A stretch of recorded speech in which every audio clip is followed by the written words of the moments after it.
A woman stands in the thaw of winter, the beginning of spring, reflecting, considering, imagining, contemplating the past, imagining the future.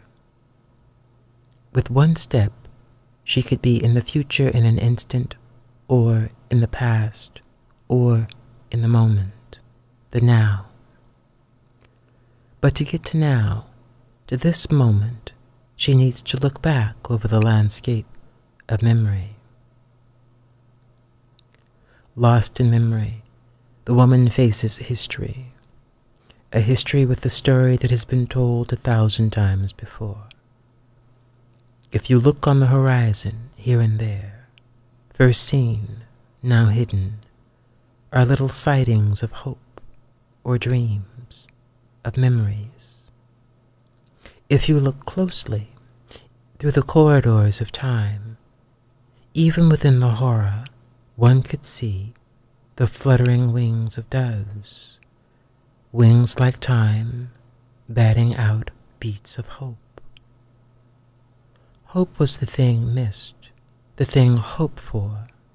You could almost taste it, but it was just out of reach, just above your head.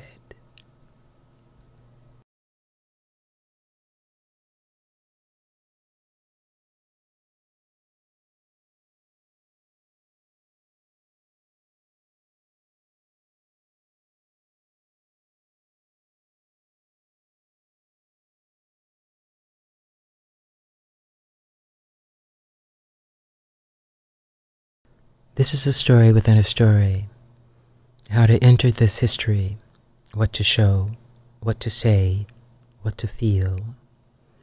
It was a creation myth, how things came to be as they are. In this constructed place, our classroom, we revisit the past. The students examine the facts and will participate in the construction of history, a history that has been told to them by others. But now, with their own bodies, they engage their own dark terrain, their own winter. Some of the children are young, learning about civil rights, human rights, for the first time. A teacher will guide them through lessons.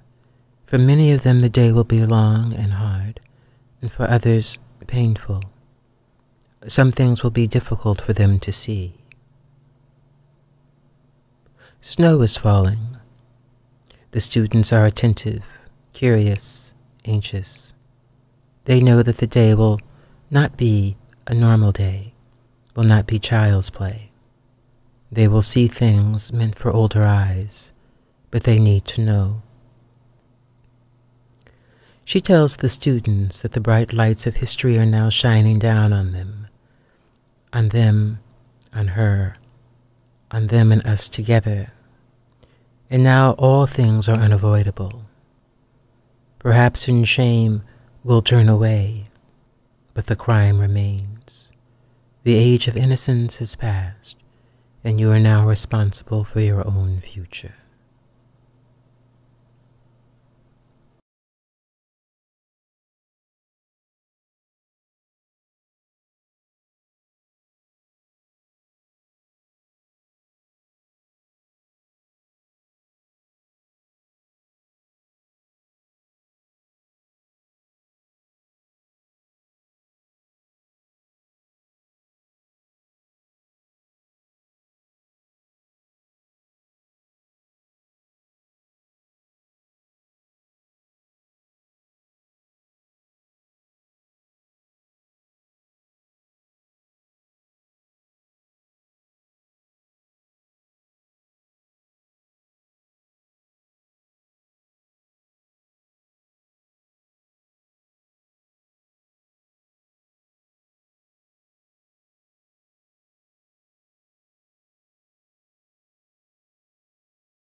A great many conundrums.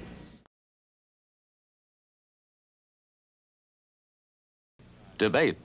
In a television studio in Washington on August 28, 1963, a small group from Hollywood, California joined to give their own personally held views of the civil rights gathering which took place on that day. That the American dream has been achieved at the expense of the American Negro. And one of our problems is that there's been a kind of denial. It is better to settle these matters in the courts than on the streets. The motion before the House tonight is the American dream is at the expense of the American Negro. Words often get in the way of what we mean to say. Too darn outspoken. And she's always raising questions. She never keeps quiet.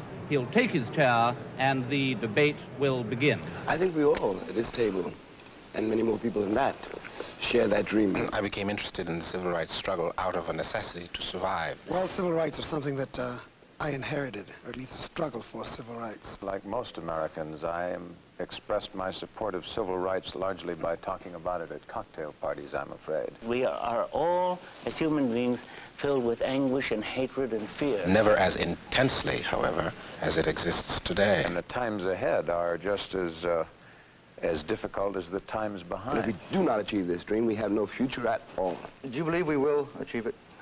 I certainly believe it. The American community, almost everywhere he goes, a great many conundrums, treats him with the kind of unction. Why should the black man need some legislation to prove that he's a human being? The only country in which it is necessary. This is the frustrating thing. The kind of satisfaction.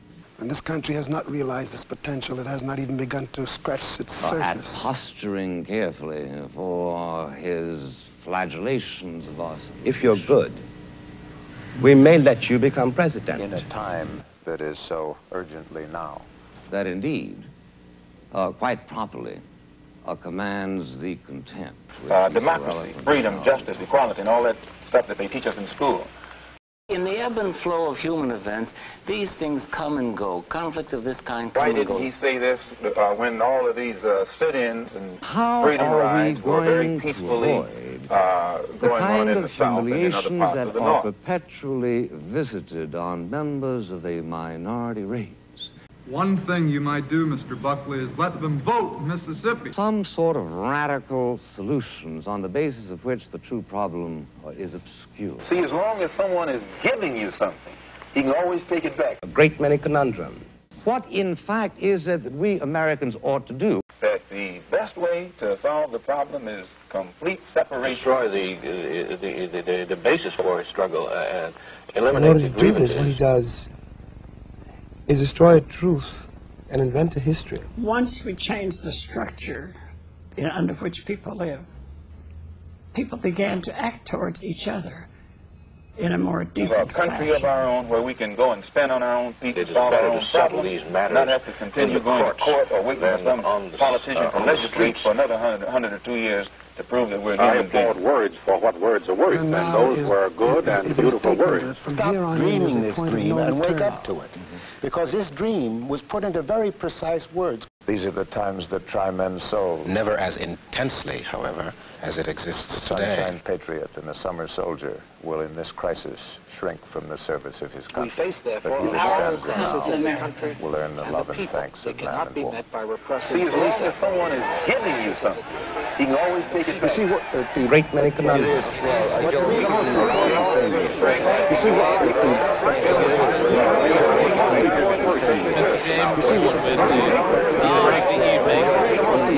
Let me put it this way, that from a very literal point of view, the harbors and the ports and the railroads of the country, the economy, especially of the southern states, could not conceivably be what it has become if they had not had, and do not still have indeed, and for so long, so many generations,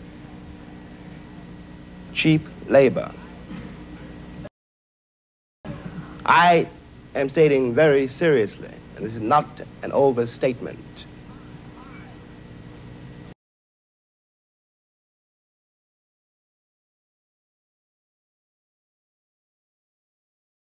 ebb and flow. This thing has got to be There's always an ebb and flow in history.